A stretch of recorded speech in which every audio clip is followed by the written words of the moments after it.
여러분 반갑습니다. 이번 주는 삶을 지탱하는 진정한 가치와 진실로 인간답기 위한 미덕들이 잔잔하게 녹아있는 눈 먼 소년이 어떻게 돕는가 라는 작품으로 함께 하겠습니다. 눈 먼 소년이 어떻게 돕는가. 이 책은 번역가로서 이름을 알렸던 장영희 교수의 세상을 보는 첫 번째 에세이집입니다. 장영희 교수님이 영어 토론 수업 시간에 있었던 대화를 번역해 놓은 거죠.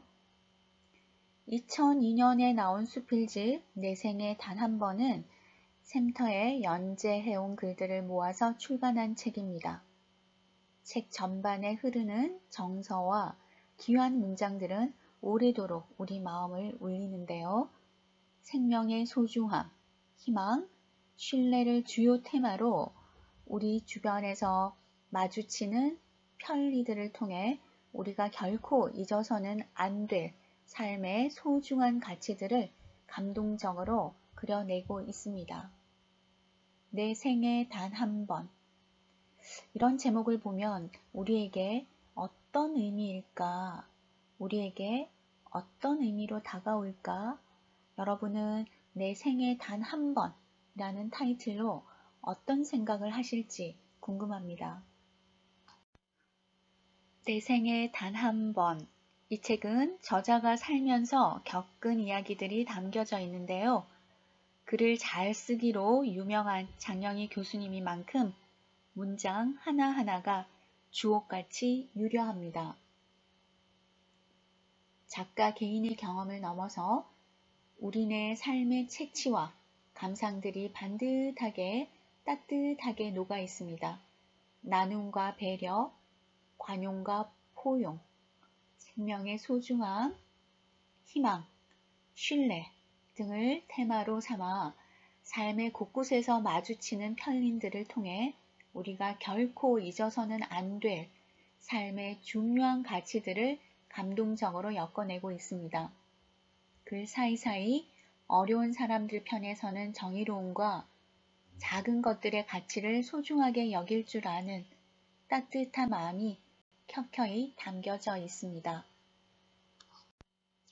수필이란 어떤 걸까요? 수필은 특별한 형식의 제약을 받지 않습니다.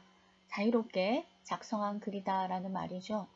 누구나 쓸 수 있고요. 자연이나 생활 속에서 우리 주변에 있는 여러 가지를 다 모티브로 할 수 있겠죠.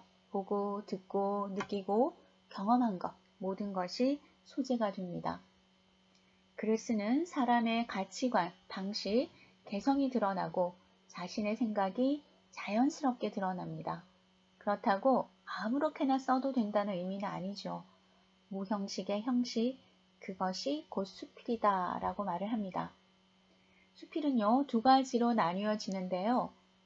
일상적인 일을 쓰는 경수필과 사회적인 일이나 어떤 무거운 주제를 쓰는 중수필로 나뉘어집니다. 보통 수필은 글 쓰는 사람의 생각, 사상, 가치관, 인생관이 주제가 되기도 합니다. 그리고 수필은 소재의 선택이 다른 문학에 비해서 자유롭죠. 우리 주변에 있는 모든 것이 모티브가 되니까요. 주제에 적합한 소재를 선택해서 원하는 방향으로 글을 이끌어 나가면 됩니다. 그래서 수필은 소설과 달리 글쓴이가 주로 나 자신의 글이 되니까요. 또는 사실적이며 경험적이며 현실적이기도 합니다. 자신의 삶을 중심으로 편하고 자유롭게 써내려갈 수 있는 수필은 현실에서 일어날 만한 일을 상상하며 만들어내는 소설과는 분명 다르죠. 그렇지만 형식이나 절차를 떠나 삶에 대한 교훈과 감동을 전해주려는 목적에서는 일치한다라고 볼 수 있겠습니다. 영화를 보든 책을 보든 노래를 듣든 우리는 어떤 교훈, 감동, 우리를 성숙시키는 어떤 내면의 성장을 위해서 우리 주변에 여러 가지 접하고 있는 것들을 좀 승화시키면 좋겠다라는 생각을 해봅니다. 내 생에 단 한 번. 이 책은요, 차분한 자기 성찰일 뿐 아니라 삶과 죽음의 의미도 따뜻하게 승화시키는 저자의 시선을 따라가다 보면 곳곳에서 맑은 빛깔과 소리의 파장이 마음속에 파고듦을 느낄 수 있습니다. 부족함을 불평하기 좋아하고 팍팍한 일상에 매몰된 채 자신마저 잊고 사는 우리에게 중요한 반성과 성찰에 대한 질문을 던지면서 잊고 있던 혹은 간과했던 소중한 메시지를 전달합니다. 이 책을 읽으시면서 우리 다 이런 생각을 해보았을 거예요. 하필이면 왜 나만 불행하고 왜 나만 운이 없는 걸까? 이제는 이런 불평 대신에 하필이면 왜 내게 이런 기쁨이 주어졌을까? 감사하는 마음을 가져보도록 하고요. 그러면 몸이 건조하고 습관화된 삶이 아름다운 삶으로 느껴지기도 할 겁니다. 우리가 유독 책을 읽을 때 교훈적이어야 한다 이런 생각을 좀 많이 가지는데요. 이 책은 그냥 따뜻함에 진솔함에 시간 가는 줄 모르고 읽게 될 겁니다. 작가 장영희 교수는요. 어려서 소아마비를 앓아서 몸이 불편합니다. 그런 탓에 불합리한 일을 당연하다는 듯이 많이 겪었겠죠. 장영희는 결코 자신의 처지 때문에 남을 그리고 하늘을 원망하지 않았습니다. 되레 그 좋은 사람들이 자신의 곁에 있다는 걸 감사하고 또 이 세상을 사랑하려고 했죠. 신체적 한계에 굴하지 않고 문학의 아름다움과 희망의 메시지를 전했습니다. 저서 문학의 숲을 거닐다의 인기로 문학 전도사라는 별명을 얻었고요. 내 생에 단 한 번 이 아침 축복처럼 꽃비가 어떻게 사랑할 것인가 다시 봄 사랑할 시간이 그리 많지 않습니다 등의 많은 에세이집을 출간하였습니다. 평범한 하루하루가 아름다운 기적이라고 말했던 수필가, 위로와 희망이 되는 문장으로 많은 이의 사랑을 받았던 고 장영희 교수 기억하는 분들 많이 계실 텐데요. 10주기를 맞아 고인을 추억하는 낭독회가 열렸습니다. 현장의 목소리 들어보겠습니다. 살아가는 것 자체가 장애물 경기다라고 말씀하시던 것이 저는 기억에 남습니다. 위로와 희망이 되는 문장으로 사랑을 받았던 고 장영희 교수 기억하시죠? 올해 10주기를 맞아 고인을 추억하는 낭독회가 열렸는데요. 평범한 하루하루가 기적이라고 말했던 그녀의 글은 많은 이들의 마음속에 여전히 큰 울림으로 남아 있습니다. 입꼬리가 올라갈 만큼 환한 미소. 사진을 찍을 때마다 장영희 교수는 한결같이 꾸밈없는 웃음을 지었습니다. 장애를 하늘이 내린 벌, 천영이라고 부르던 사회 분위기 속에도 영문학도의 꿈을 키운 장 교수. 두 차례나 암을 이겨내며 대학 강단을 지킬 때도 언제나 밝고 당당했습니다. 안경 쓰신 것들 중에 장애죠, 사실은. 어떤 의미에서 장애가 없는 사람 없고, 살아가는 것 자체가 어떤 의미에서는 장애물 경기예요. 세상을 떠난 지 꼭 10년 되는 날, 고인을 추억하는 낭독회가 열렸습니다. 같은 수필가로 만난 인연에 고인과 절친했던 이혜인 수녀. 역시 암과 싸우는 중인데도 부산에서 서울까지 먼 걸음을 마다하지 않았습니다. 고통 때문에 좌절하지 않고 고통을 통해서 희망을 전하는 그런 게 이렇게 통했던 것 같아요. 그래서 제가 남은 시간들을 장 교수님 목까지 열심히 살아야죠. 유작이 된 수필집은 어느덧 100쇄를 넘길 만큼 독자들에게 꾸준히 사랑받고 있습니다. 영희의 글을 읽으면서 희망을 가지고 사랑을 느끼고 하는 그런 모습이었으면 좋겠습니다. 장 교수가 말한 살아온 기적을 살아갈 기적으로 만드는 것은 이제 고인을 기억하는 이들의 몫으로 남게 됐습니다. 수상 내역입니다. 2009년에 대한민국 장애인 문화예술대상을 수상하였고요. 2002년에는 내 생에 단 한 번으로 올해의 문장상을 수상했습니다. 역시 2002년에 김현승의 시를 번역해서 한국 문학 번역상을 수상했습니다. 다른 작품들도 알아보겠습니다. 그러나 내겐 당신이 있습니다. 살아온 기적, 살아갈 기적. 이 책은 100쇄가 넘었답니다. 살아보니 행복은 이렇습니다. 생일 그리고 축복, 시처럼 아름다운 숲일 등이 있고요. 이 외에도 문학의 숲을 거닐다, 이 아침 축복처럼 꽃비가, 어떻게 사랑할 것인가, 다시 봄, 사랑할 시간이 그리 많지 않습니다.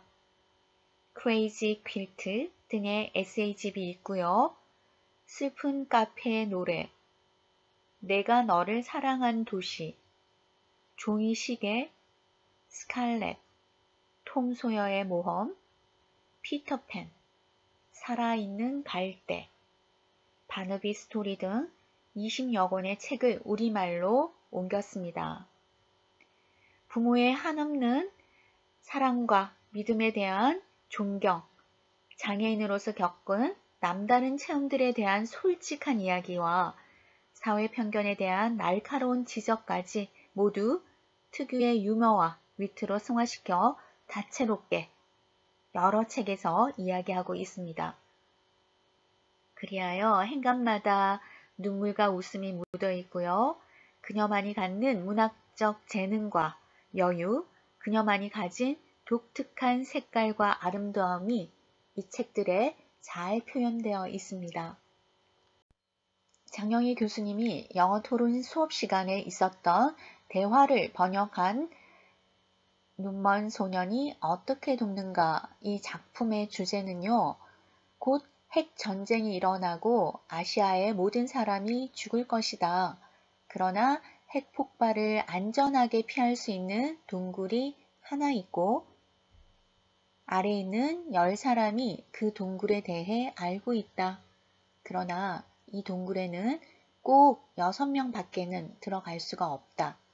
다른 사람들이 모두 죽을 것이므로 생존자들이 완전히 새로운 한국, 아니 새로운 아시아를 건설할 것을 감안하여 다음 10사람 중에서 6명을 선택하고 그 이유를 설명하라 였습니다. 우리 10명의 등장인물을 한번 살펴보겠습니다.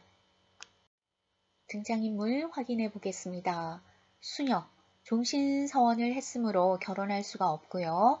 공산주의자인 의사, 눈먼 소년, 일본인 교사, 갱생한 창녀, 도품행이 나쁘기로 소문이 난 여가수, 정치가, 여류 핵물리학자, 청각장애자인 농부, 아무런 기술도 능력도 없이 백수 상태인 나 자신, 이렇게 10명이 등장합니다. 제외인물과 살려야 하는 인물을 살펴보겠습니다. 사람마다 하나씩 조건이 있어서 학생들이 쉽사리 결정하지 못하고 논란의 여지가 많게끔 만들어진 문제죠.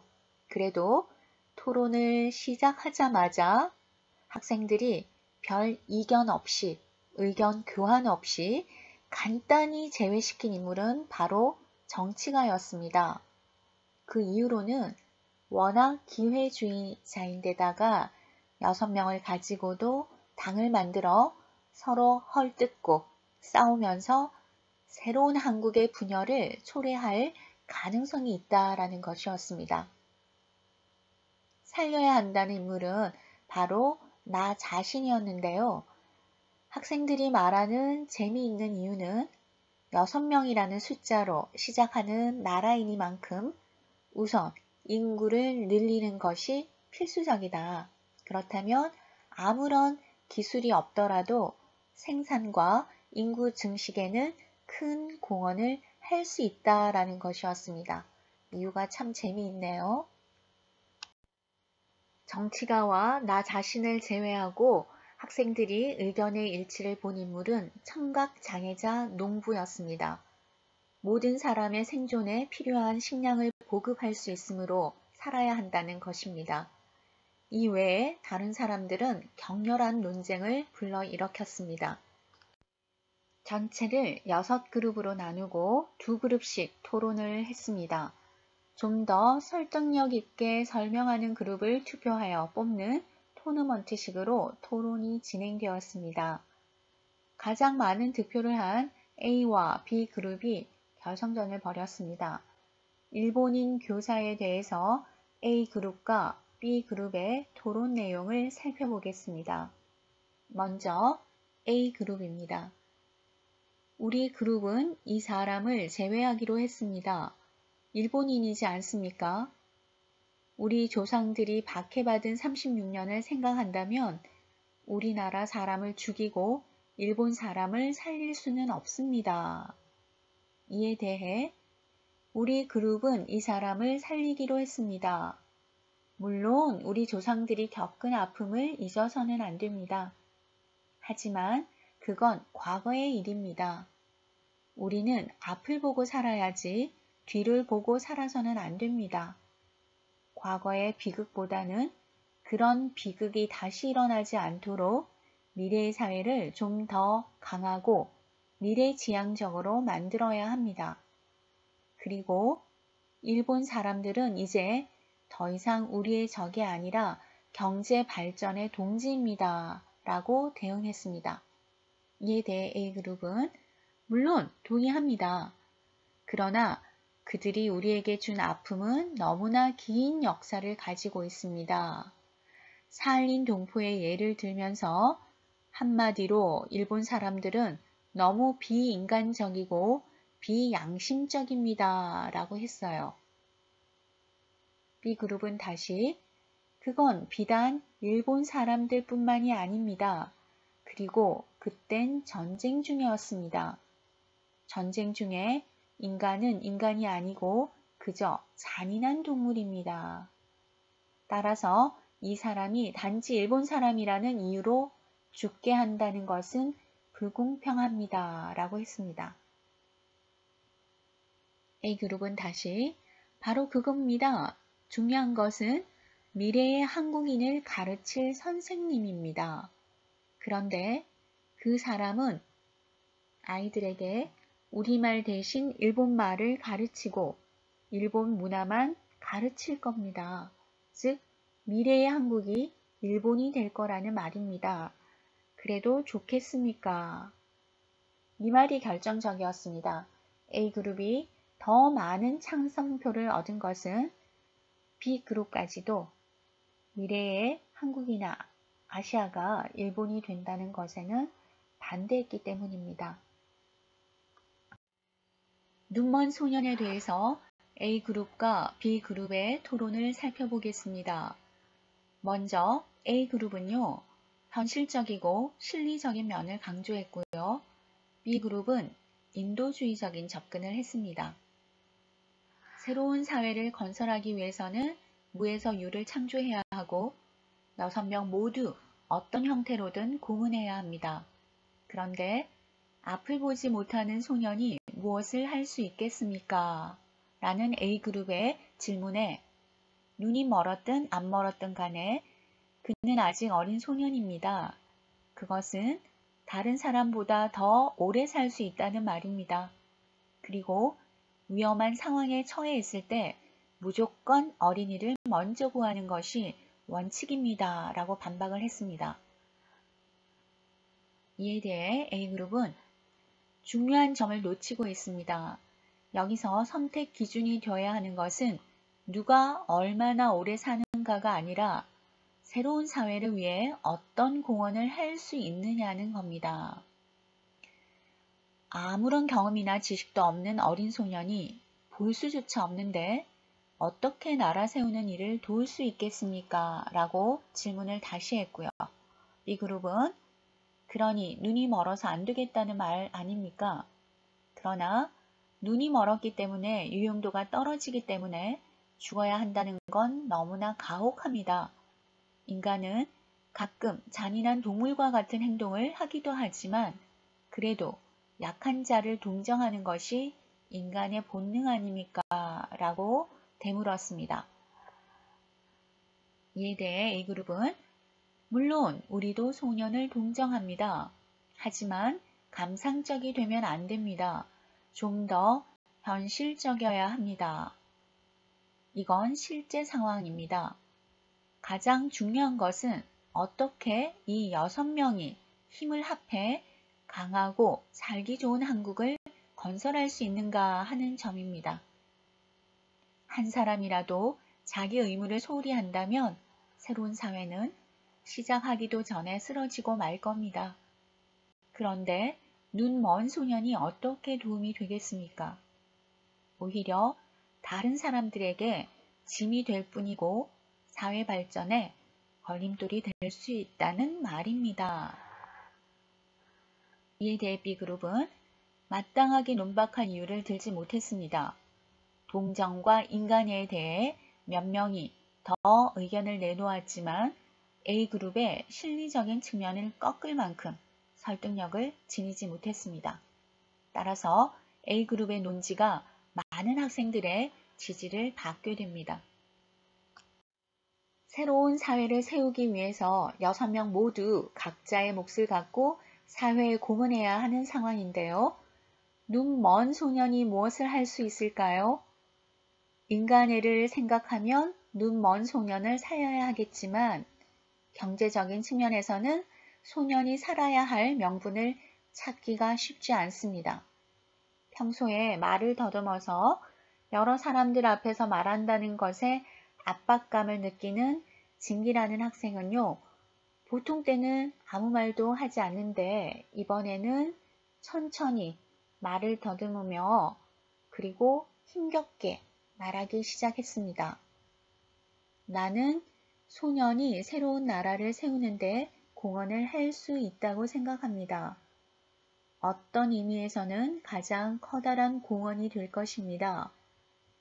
새로운 나라에서는 여러분이 이미 언급했듯이 모든 사람이 각자 자기 일을 하느라 아주 바쁠 겁니다. 좋은 나라, 부강한 나라를 만들기 위해 정신 없을 겁니다. 그러다 보면 분명히 그 사회에도 경쟁이 생기고 질투와 미움이 사로잡혀 권력을 놓고 싸울 겁니다.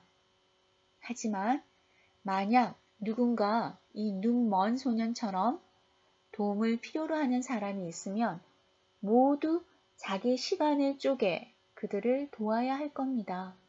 그러면 남을 돕고 남을 위해 나의 작은 것을 희생할 수 있는 배려하는 마음을 배울 수 있다고 생각합니다. 라고 말을 했습니다. 학생들이 결론을 내지 못하고 있을 때 조용히 자리만 지키고 있던 한 말 더듬이 진기 학생이 중요한 깨달음을 주며 결론을 지었습니다. 그렇게 남을 돕고 함께 나눌 줄 모르는 나라라면 그런 데서 사느니 차라리 죽는 게 나을지도 모릅니다. 우리는 장애인과 비장애인이 함께 있는 모습을 가끔 멀리서라도 볼 수 있는데요. 길을 안내하기 위해서 팔짱을 끼고 함께 걷는 모습이나 음식을 먹여주는 그들의 모습이 참 다정해 보인다라는 생각을 이 말을 통해서 더 깊이 느낀 것 같습니다. 몸이 불편한 사람과 함께 살아가는 것은 때로 부담스럽고 손해를 본다는 생각이 들게 할 수도 있지만 우리는 그들에게 무엇보다 소중한 것을 얻고 있지는 않을까요? 누구에게도 사람의 가치를 논할 자격이 없다는 생각과 가장 안 좋은 조건을 갖고 있고 가장 안 좋은 상황에 처해 있는 사람이 내가 될 수도 있다라는 생각을 이 책을 읽으면서 해보았습니다. 마음이 울적하고 불안할 때 잠시 이 수필집을 펼치고 마음을 가다듬어 보는 건 어떨까요? 요즘은 어디를 가나 사람이 없고 기계가 대신하죠. 음식점에 주문할 때도 지금은 기계가 대신하는 경우가 많은데요. 효율성만을 강조하는 시대가 되었습니다. 사람들의 마음은 더욱 피폐해가고 뉴스에서는 끔찍한 사건들만 보도가 됩니다.